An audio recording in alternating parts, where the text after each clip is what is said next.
الحقيقة معانا دلوقتي الفقرة الريفية أو مجموعة السيدات والفتيات المشاركات في محكى القلعة اللي بيمثلوا مركز ثقافة الشرفاء. نتعرف عليهم، نتعرف عليك. أميرة محمد. يا أميرة، حضرتك؟ صبحية عبد الغني. صبحية.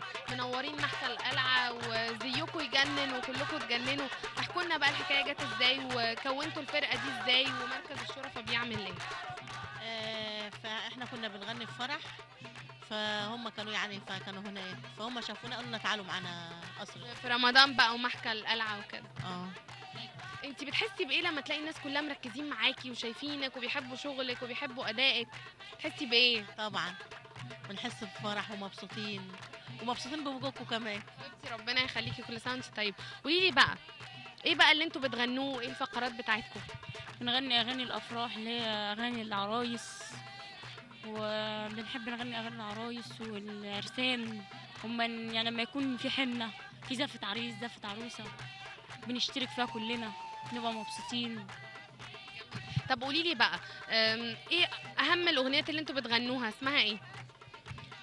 اغاني ريفي كلها بتاعت العروسه. يعني كلها، مش هقدر احدد لك اغنيه واحده لان بنغني مجموعه اغاني. مين اللي بيختار لكم الاغنيات دي تحديدا؟